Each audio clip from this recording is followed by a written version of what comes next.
Shalom untuk saudara pendengar yang dikasihi Tuhan Yesus Kristus. Selamat siang dan salam sejahtera untuk kita semuanya. Selamat datang kembali di renungan siang dan doa siang pada hari ini.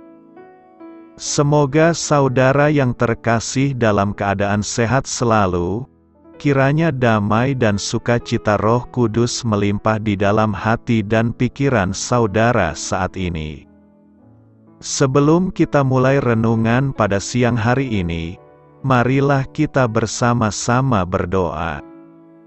Bapa di kerajaan sorga, terima kasih atas penyertaan yang Engkau berikan kepada saya atas siang hari yang indah ini. Terima kasih telah memberi saya kesempatan untuk selalu dapat bersyukur atas segala pekerjaan yang aku kerjakan. Maka dari itu, saya mohon sertailah selalu diri ini sepanjang hari ini. Terima kasih atas berkat Tuhan hingga saat ini aku masih bisa merasakan kebaikan Tuhan dan buatlah agar bibirku selalu mengucap syukur kepadamu. Tuhan Yesus Kristus, terima kasih pada saat ini saya masih bisa bekerja. Tuhan, saat ini saya akan memulai pekerjaan saya. Berkatilah pekerjaan ini dan sertailah sepanjang saya selama bekerja pada hari ini, agar menjadi berkat bagiku, bagi keluargaku dan juga tempat saya bekerja. Berkati seluruhnya di siang hari ini agar berjalan dengan baik dan menjadi berkat untuk kami jalani bersama dengan anak Tuhan yang lainnya. Dalam nama Tuhan Yesus, aku berdoa. Amin. Sahabat pendengar renungan saudara rohani, bacaan renungan dan ayat emas Alkitab renungan kita siang hari ini akan kita mulai dari pembacaan nats sebagai berikut. Karena kemuliaan itu datangnya dari Tuhan yang adalah Roh, maka kita sedang diubah menjadi serupa dengan gambar Kristus, dalam kemuliaan yang semakin besar. Tertulis di dalam kitab 2 Korintus 3 ayat 18. Topik renungan kita hari ini adalah dengan tujuan, bacaan kita pada siang ini terambil dari kitab 2 Korintus 3 ayat 11 sampai dengan ayat 18. Sebab, jika yang pudar itu disertai dengan kemuliaan, betapa lebihnya lagi yang tidak pudar itu disertai kemuliaan. Karena kami mempunyai pengharapan yang demikian, maka kami bertindak dengan penuh keberanian, tidak seperti Musa, yang menyelubungi mukanya, supaya mata orang-orang Israel jangan melihat hilangnya cahaya yang sementara itu. Tetapi pikiran mereka telah menjadi tumpul, sebab sampai pada hari ini selubung itu masih tetap menyelubungi mereka, jika mereka membaca perjanjian lama itu tanpa disingkapkan, karena hanya Kristus saja yang dapat menyingkapkannya. Bahkan sampai pada hari ini, setiap kali mereka membaca kitab Musa, ada selubung yang menutupi hati mereka. Tetapi apabila hati seorang berbalik kepada Tuhan, maka selubung itu diambil daripadanya. Sebab Tuhan adalah Roh, dan di mana ada Roh Allah, di situ ada kemerdekaan. Dan kita semua mencerminkan kemuliaan Tuhan dengan muka yang tidak berselubung. Dan karena kemuliaan itu datangnya dari Tuhan yang adalah Roh, maka kita diubah menjadi serupa dengan gambarnya, dalam kemuliaan yang semakin besar. Ayat renungan kita ini terambil dari kitab 2 Korintus 3 ayat 11 sampai dengan ayat 18. Kata bijak Alkitab hari ini adalah, tujuan hidup orang Kristiani adalah mengerjakan rencana Allah. Mari kita mulai renungan siang kita. Baiklah, mari kita mulai segmen kisah inspiratif. Buku Rick Warren, The Purpose-Driven Life secara mengejutkan bertahan lama dalam daftar buku terlaris. Gebrakan yang fenomenal itu mengingatkan kita bahwa orang percaya dan orang tak percaya sebenarnya memiliki kerinduan yang sama untuk mengetahui tujuan hidup yang jelas. Kita semua ingin tahu apakah kita menjalani hidup yang bermakna. Hidup ini hanya menjadi rutinitas belaka bila tidak ada pemahaman yang kuat akan panggilan dan tujuan hidup. Dengan menjadi pengikut Yesus, kita mendapatkan keuntungan nyata karena memiliki keyakinan akan tujuan hidup. Katekismus Westminster menyimpulkannya dengan baik ketika menyatakan bahwa tujuan utama manusia adalah memuliakan Allah dan menikmatinya selamanya. Memuliakan Allah berarti mewujudkan karakter, kehendak, dan cara-caranya dalam segala kelakuan kita.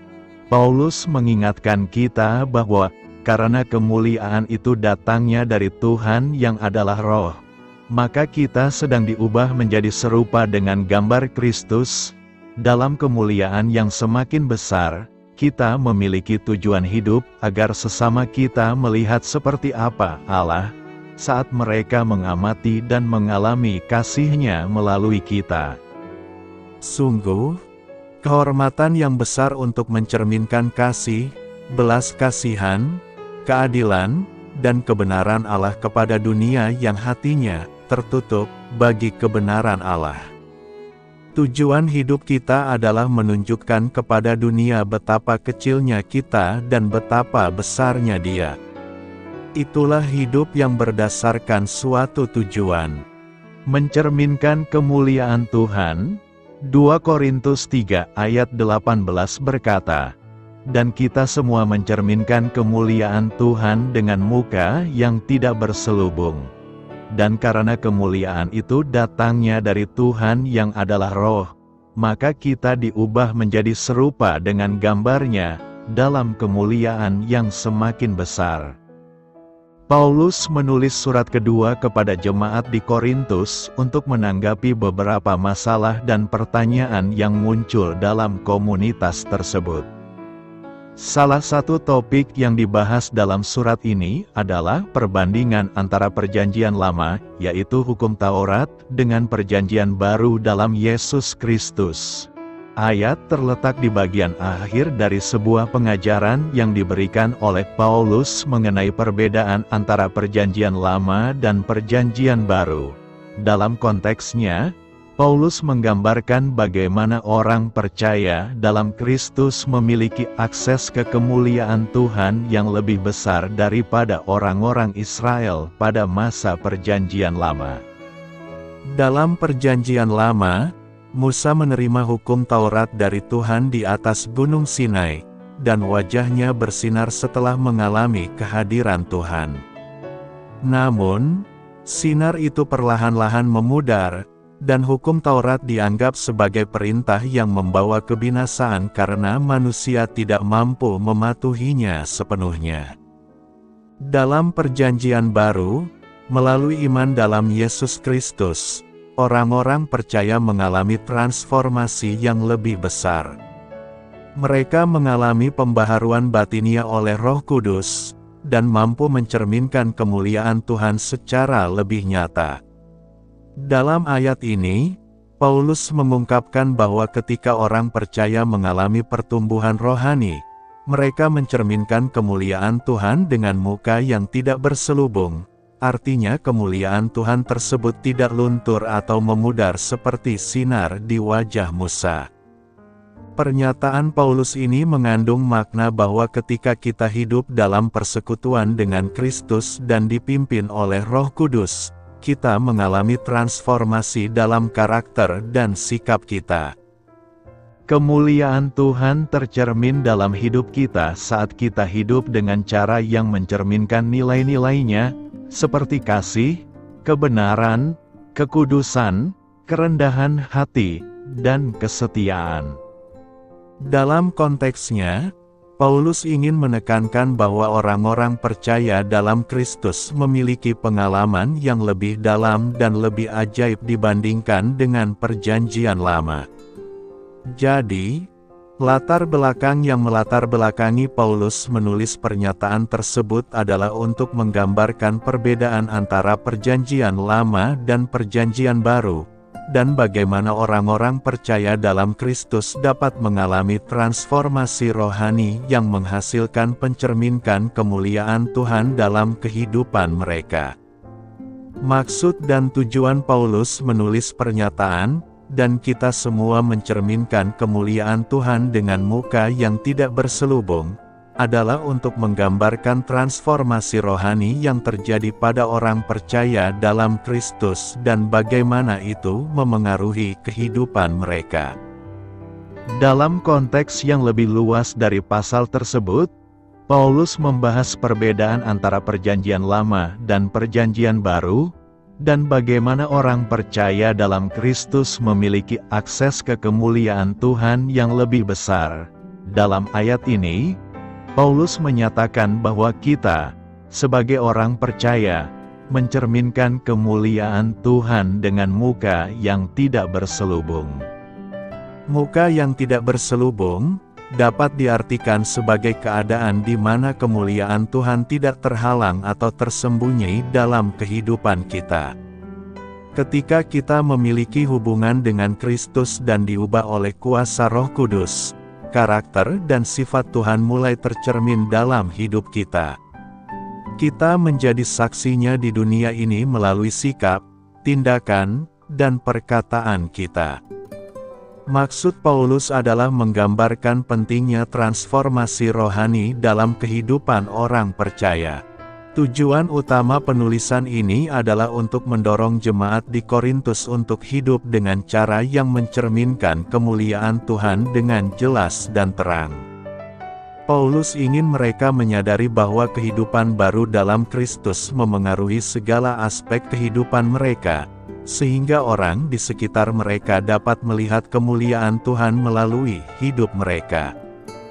Pernyataan ini juga memberikan pengharapan dan dorongan kepada orang percaya bahwa mereka memiliki akses kepada kekuatan Roh Kudus untuk mengalami transformasi yang nyata. Melalui hubungan dengan Kristus dan pengaruh Roh Kudus, mereka dapat hidup sebagai saksi yang efektif bagi kemuliaan Tuhan dalam dunia ini.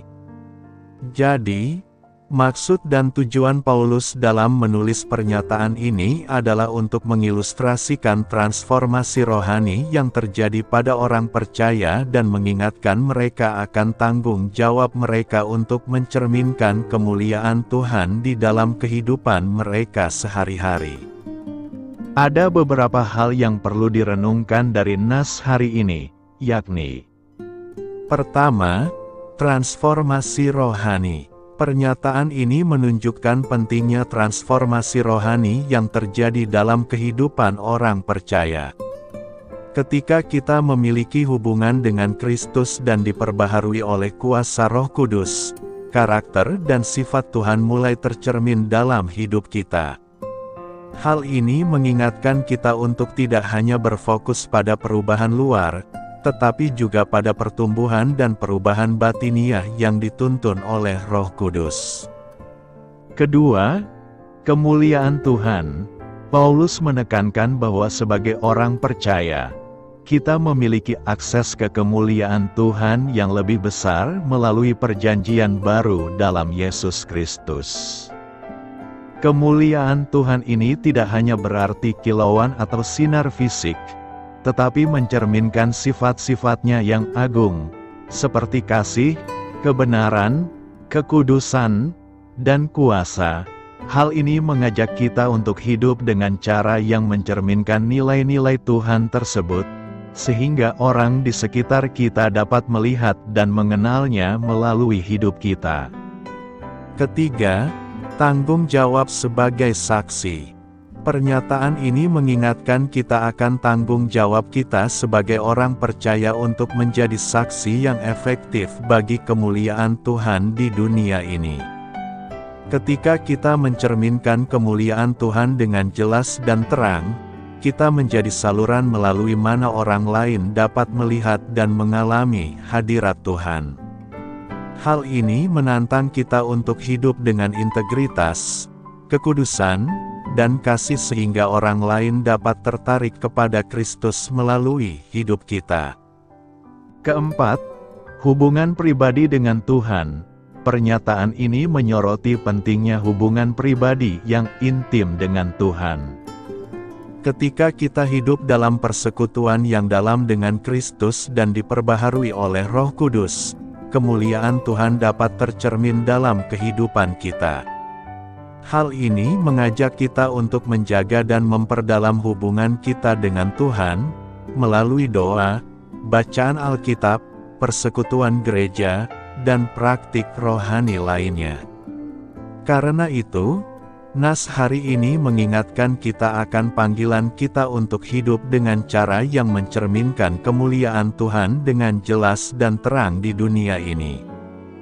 Tidak ada dasar lain selain Yesus Kristus. 1 Korintus 3 ayat 11 berkata, "Karena tidak ada seorang pun yang dapat meletakkan dasar lain daripada dasar yang telah diletakkan, yaitu Yesus Kristus." Dasar sangat menentukan hasil. Jika dasarnya kuat dan kokoh, maka hasilnya pun akan menyenangkan. Sebaliknya, jika dasarnya rapuh dan keropos, maka kita akan menuai kekecewaan dan penderitaan. Paulus merasakan betapa penting menetapkan dasar iman bagi jemaat di Korintus. Ini ditegaskan Paulus dalam 1 Korintus 3 ayat 10 sampai ayat 17. Jemaat Korintus berdiri karena kasih karunia Allah. Karenanya, ia harus menyadari dua hal. Pertama, pentingnya membangun jemaat di atas dasar yang kokoh, yaitu Kristus. Kedua, bagaimana tiap-tiap orang memperhatikan kualitas pembangunan di atas fondasi tersebut. Menggunakan standar yang Allah tetapkan dalam proses pembangunan jemaatnya. Yesus adalah dasar dan fondasi iman setiap orang percaya.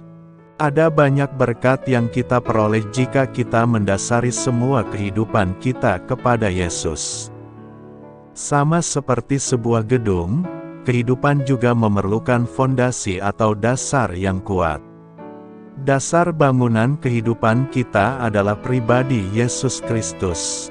Karena tidak ada seorang pun yang dapat meletakkan dasar lain daripada dasar yang telah diletakkan, yaitu Yesus Kristus. Oleh karena kekuatan kasih karunia Allah, Paulus melayani pemberitaan Injil Yesus Kristus. Sesuai dengan kasih karunia Allah yang dianugerahkan kepadaku, aku sebagai seorang ahli bangunan yang cakap telah meletakkan dasar. Paulus meletakkan satu-satunya dasar rohani yang dapat diandalkan untuk dapat hidup sesuai dengan kehendak Tuhan. Banyak orang mencoba untuk meletakkan dasar yang lain bagi kehidupan mereka. Beberapa orang menggunakan kekayaan, yang lain kepintaran manusia, ada pula yang memakai dasar kekuatan dan pengaruh pribadi. Usaha yang sia-sia ini adalah seperti berusaha membangun sebuah gedung di atas pasir. Kehidupan kita memerlukan dasar batu karang yang kokoh. Dan sejak semula, Allah sudah menyiapkannya bagi kita. Daud mengalami hal ini dalam perjalanan hidupnya ketika ia mengandalkan Tuhan. Dari ujung bumi aku berseru kepadamu. Karena hatiku lemah lesu, tuntunlah aku ke gunung batu yang terlalu tinggi bagiku. Ketika Daud berada dalam situasi yang sangat berat, ketika masalah melanda dirinya, Daud berseru kepada Allah. Ia memandang kepada Allah supaya menjadi gunung batu di mana ia dapat berdiri di atas gelombang masalah yang melanda. Hanya Dialah gunung batuku dan keselamatanku, kota bentengku, aku tidak akan goyah. Daud berdiri di atas Tuhan saja sebagai dasar rohani yang kokoh, berdiri dengan iman bahwa ia tidak akan celaka. Tentunya gambaran paling luar biasa mengenai Tuhan sebagai batu karang bagi umatnya ada pada diri Yesus yang datang ke dunia sebagai manusia. Nabi Yesaya menubuatkan rencana Tuhan ini ratusan tahun sebelum Yesus lahir di Betlehem. Sesungguhnya, Aku meletakkan sebagai dasar di Sion sebuah batu. Batu yang teruji, sebuah batu penjuru yang mahal, suatu dasar yang teguh. Siapa yang percaya, tidak akan gelisah. Yesus adalah dasar yang terbukti, yang teguh dan yang tak ternilai. Sekarang, setiap orang yang berdiri di atas dia dalam iman tidak akan gelisah mencari-cari dasar tempat meletakkan kaki mereka. Karena itu, pastikan diri dan hidup kita diletakkan pada dasar yang kokoh, yakni pada diri Yesus Kristus. Di mana ada Roh Allah, di situ ada kemerdekaan. 2 Korintus 3 ayat 17 berkata, sebab Tuhan adalah Roh dan di mana ada Roh Allah, di situ ada kemerdekaan. Kehadiran Roh Allah di suatu tempat atau di dalam pribadi manusia, maka Roh itu akan memerdekakan kita dari suatu belenggu dan kuasa maut dan dosa. Roh Allah berperan membebaskan kita dari jerat dan kuasa dosa itu agar kita bisa merdeka. Merdeka adalah pengharapan bagi semua orang. Tidak ada seorang pun atau bangsa yang dengan rela diperbudak oleh dosa atau orang lain. Kemerdekaan adalah hak bagi setiap orang. Nas hari ini memberikan beberapa pelajaran bahwa dengan kehadiran Roh Allah akan memberikan kemerdekaan bagi kita, seperti: pertama, di mana ada Roh Allah, di situ ada kemerdekaan dari perbudakan dosa. Semua macam perbudakan di dunia ini tidak ada yang lebih mengerikan dibandingkan dengan perbudakan dosa. Perbudakan di dunia hanya menyebabkan penderitaan yang sementara dan paling parah diakhiri dengan kematian. Namun perbudakan dosa menyebabkan kita menderita di neraka atau Gehenna, terbakar dalam api yang tak pernah padam untuk selama-lamanya. Kedua, di mana ada Roh Allah, di situ ada kemerdekaan dari penghukuman dosa. Apa itu? Itu adalah kematian kekal. Itu adalah penderitaan di neraka untuk selama-lamanya. Alkitab berkata, upah dosa adalah maut, barang siapa tidak percaya akan dihukum. Namun, kasih karunia Allah ialah hidup yang kekal dalam Kristus Yesus, Tuhan kita, barang siapa percaya diselamatkan. Dan dengan tegas Rasul Paulus dalam inspirasi Roh Kudus berkata, demikianlah sekarang tidak ada penghukuman bagi mereka yang ada di dalam Kristus Yesus. Roh yang memberi hidup telah memerdekakan kamu dalam Kristus dari hukum dosa dan hukum maut. Ketiga, di mana ada Roh Allah, di situ ada kemerdekaan dari rasa bersalah. Dapatkah batu-batu karang dan gunung-gunung menyembunyikan kita dari hari penghakiman Allah yang Maha Kuasa?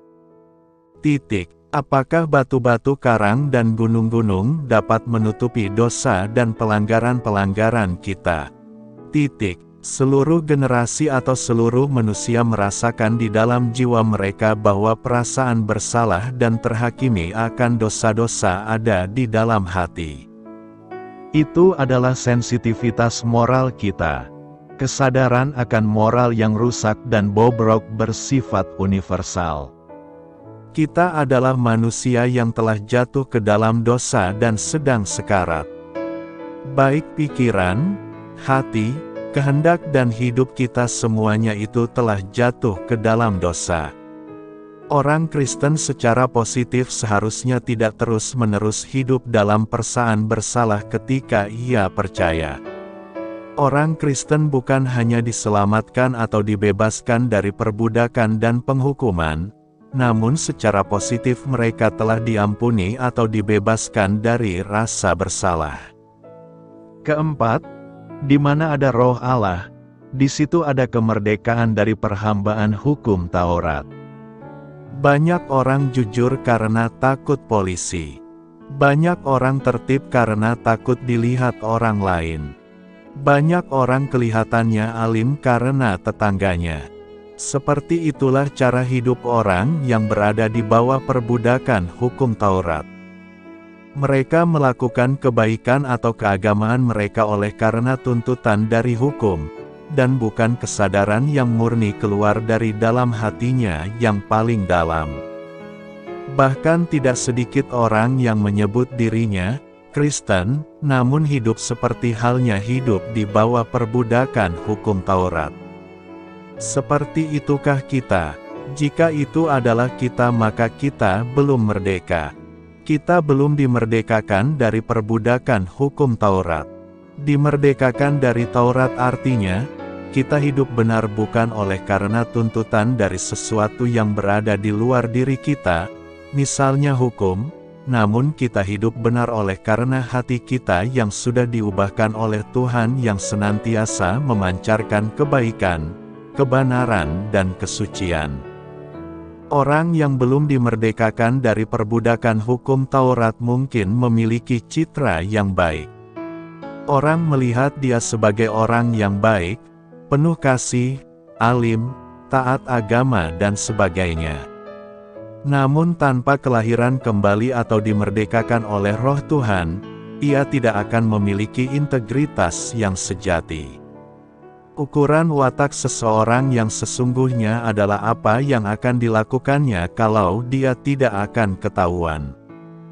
Kelima, di mana ada Roh Allah, di situ ada kemerdekaan dari ketakutan akan kematian. Betapa banyaknya orang yang adalah budak dari rasa takut akan kematian. Separuh dari manusia di dunia ini takut akan kematian. Siapakah orang yang tidak takut akan kematian? Hanya orang yang telah percaya kepada Tuhan atau telah diselamatkan yang tidak takut akan kematian lagi. Orang Kristen sejati atau orang yang telah memperoleh keselamatan agung dari Tuhan melalui kelahiran kembali dan pertobatan sejati adalah orang-orang yang telah dimerdekakan dari rasa takutnya akan kematian yang menjadi sesuatu yang umum dalam insting kehidupan manusia. Karena itu, terimalah Roh Kudus dalam hati dan kehidupan kita, maka Ia akan membebaskan kita. Saya akan memberi ringkasan dari kitab 2 Korintus. 2 Korintus 1 ayat 1 menyatakan Paulus sebagai penulis surat ini, yang kemungkinan dibantu oleh Timotius. Surat 2 Korintus ini kemungkinan besar dituliskan dalam kurun waktu tahun 55 sampai 57. Gereja Korintus dirintis sekitar tahun 52, ketika Paulus mengunjungi daerah ini pada perjalanan misinya yang kedua. Dia tinggal di sana sekitar 1,5 tahun, di mana untuk pertama kalinya ia bisa tinggal di tempat tertentu selama yang ia mau. Catatan mengenai kunjungan dan sejarah berdirinya gereja Korintus bisa ditemukan di Kisah Para Rasul 18 ayat 1 sampai ayat 18. Dalam surat kedua kepada jemaat Korintus, Paulus mengungkapkan kelegaan dan sukacitanya karena jemaat Korintus merespons surat tegurannya dengan sikap yang positif. Surat ini ditujukan kepada mereka untuk membahas masalah yang memecah belah jemaat, yang terutama disebabkan para rasul palsu yang menyerang kredibilitas Paulus, menimbulkan perselisihan di antara jemaat, dan mengajarkan doktrin sesat. Mereka mulai mempertanyakan ketegasannya dalam bersikap, berkata-kata, dan keengganannya menerima dukungan dari jemaat Korintus. Paulus juga menegur sekelompok jemaat yang belum bertobat dari perilaku yang tidak bermoral. Paulus sangat bersukacita ketika tahu dari Titus kalau sebagian besar jemaat tidak lagi memberontak terhadapnya. Paulus meyakinkan mereka kalau apa yang ia lakukan kepada mereka selama ini adalah bentuk pernyataan kasihnya yang tulus. Ia juga menegaskan soal kerasulannya, karena sebagian jemaat meragukan otoritasnya. 2 2 Korintus 3 ayat 5 berkata, dengan diri kami sendiri kami tidak sanggup untuk memperhitungkan sesuatu seolah-olah pekerjaan kami sendiri, tidak, kesanggupan kami adalah pekerjaan Allah. 2 Korintus 3 ayat 18 berkata, dan kita semua mencerminkan kemuliaan Tuhan dengan muka yang tidak berselubung. Dan karena kemuliaan itu datangnya dari Tuhan yang adalah Roh, maka kita diubah menjadi serupa dengan gambar-Nya, dalam kemuliaan yang semakin besar. 2 Korintus 5 ayat 17 berkata, jadi siapa yang ada di dalam Kristus, ia adalah ciptaan baru, yang lama sudah berlalu, sesungguhnya yang baru sudah datang. 2 Korintus 5 ayat 21 berkata, dia yang tidak mengenal dosa telah dibuatnya menjadi dosa karena kita, supaya dalam Dia kita dibenarkan oleh Allah. 2 Korintus 10 ayat 5 berkata, kami mematahkan setiap siasat orang dan merubuhkan setiap kubu yang dibangun oleh keangkuhan manusia untuk menentang pengenalan akan Allah. Kami menawan segala pikiran dan menaklukkannya kepada Kristus. 2 Korintus 13 ayat 4 berkata, karena sekalipun ia telah disalibkan oleh karena kelemahan, namun ia hidup karena kuasa Allah. Memang kami adalah lemah di dalam Dia, tetapi kami akan hidup bersama-sama dengan Dia untuk kamu karena kuasa Allah.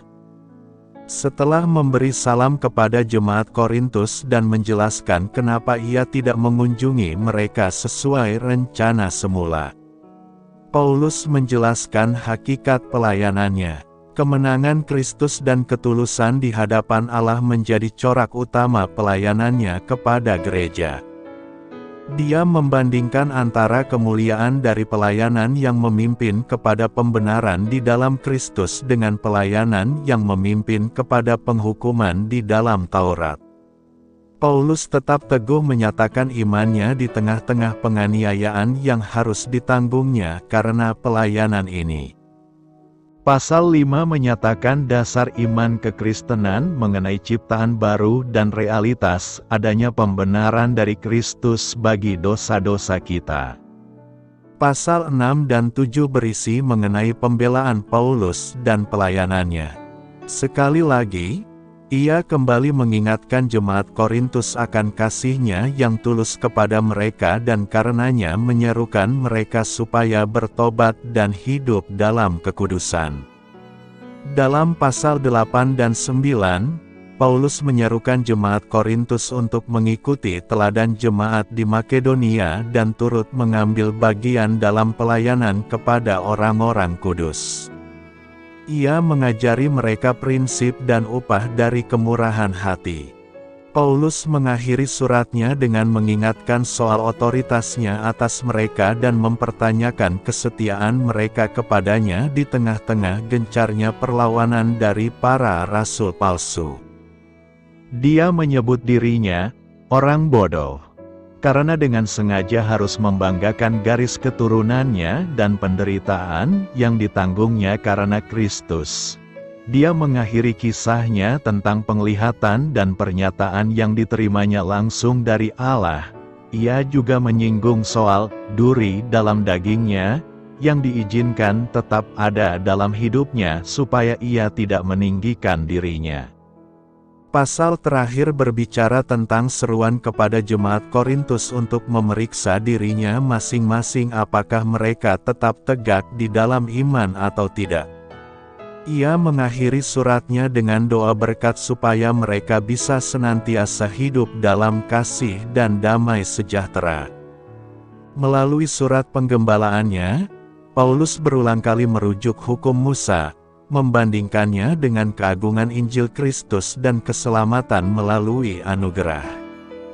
Di 2 Korintus 3 ayat 4 sampai ayat 11, Paulus mengkontraskan antara hukum Taurat dengan penjanjian anugerah, menyatakan hukum Taurat itu membinasakan, sementara Roh memberi hidup. Hukum Taurat itu, pelayanan yang memimpin kepada kematian, terukir dengan huruf pada loh-loh batu, karena hanya menyatakan soal dosa dan penghukuman. Kemuliaan hukum Taurat memang menyatakan kemuliaan Allah. Tapi, pelayanan Roh Kudus lebih mulia karena menyatakan belas kasihan-Nya, anugerah-Nya, dan kasih-Nya dengan menyediakan Kristus sebagai penggenapan janji dari hukum Taurat.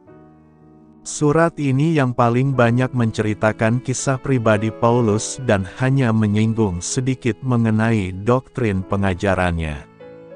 Kita bisa mengenal pribadinya dan pelayanannya lebih mendalam melalui surat ini. Ada beberapa hal dari isi surat ini yang bisa kita pelajari dan kerjakan dalam kehidupan masa kini.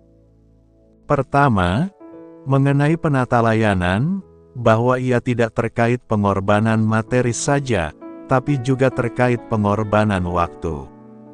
Penduduk Makedonia tidak hanya memberi dengan murah hati, tetapi juga memberikan diri mereka, pertama-tama kepada Allah, kemudian oleh karena kehendak Allah juga kepada kami. Selain mempersembahkan semua yang ia miliki kepada Allah, orang Kristen juga harus mempersembahkan seluruh hidupnya. Allah tidak membutuhkan harta kita. Ia Maha Kuasa, Ia menginginkan hati kita, yang bersedia melayani, berkorban, dan mengasihi. Penata layanan dan persembahan kepada Allah itu melebihi sekedar soal materi. Allah memerintahkan kita untuk memberikan persepuluhan, dan Dia berjanji untuk memberkati ketika kita bersedia taat. Lebih dari itu, Allah menginginkan 100%. Dia menginginkan supaya kita bersedia memberi segalanya. Semua yang ada pada kita. Kita seharusnya menghabiskan hidup ini hanya untuk melayani Bapa. Jangan hanya bisa memberi dari penghasilan kita, tapi hidup kita hendaklah menjadi cermin dari adanya keserupaan dengan Kristus. Hendaknya kita mempersembahkan hidup kita kepada Tuhan, gereja, dan pelayanan yang terkait amanat agung. Selamat berkarya untuk Tuhan. Selamat memulai karya dalam minggu ini untuk Tuhan. Doa saya menyertai saudara sekalian. Saya memberkati Anda agar sewaktu Anda mencarinya dari Dia, Bapa Surgawi Anda akan memberikan bagi Anda roti harian Anda, dalam nama Yesus Kristus. Tuhan yang berkuasa atas alam semesta dan menuntun kita kepada iman yang menyelamatkan. Tuhan Yesus menyertai senantiasa. Tuhan memberkati. Amin.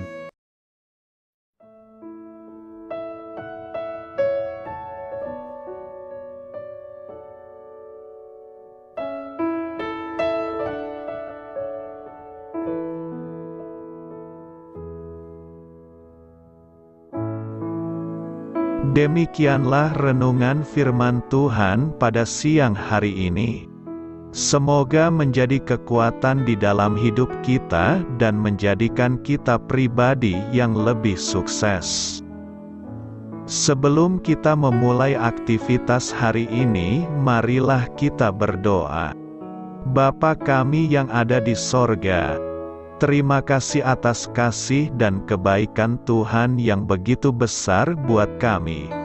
Tuntunlah perbuatanku agar di sepanjang hari ini saya bisa bekerja sebaik-baiknya, tidak pernah jemu menolong sesama, selalu ramah dan tahu terima kasih, menghayati iman dan mengamalkannya dengan sekuat tenagaku. Semua ini saya sampaikan kepadamu, dengan pengantaraan Kristus, Tuhan kami.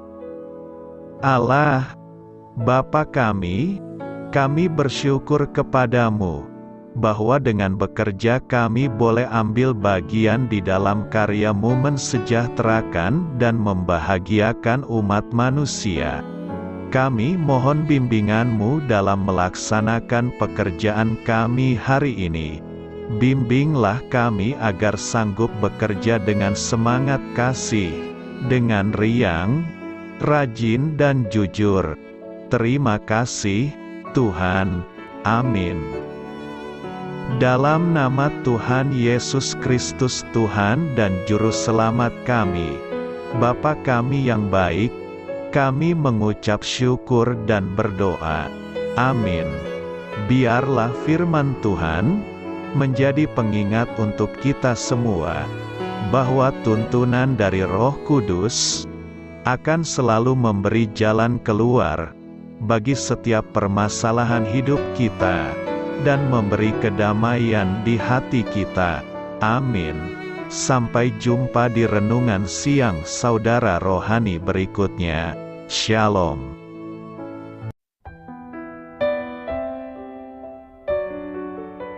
Halo untuk semua pendengar saudara rohani yang terkasih di dalam nama Tuhan Yesus Kristus dimanapun berada. Mari dukung kami, tim redaksi Renungan Harian Saudara Rohani, dengan cara memberikan bantuan, kritik dan masukan. Saudara dapat memberikan masukan melalui kolom komentar di bawah atau mengirim kepada kami langsung melalui email yang tertera di layar Anda, saudararohani@gmail.com. Jika saudara terberkati melalui renungan ini, saudara dapat mendoakan kami dan memberikan bantuan lainnya dengan mengirim email kepada kami.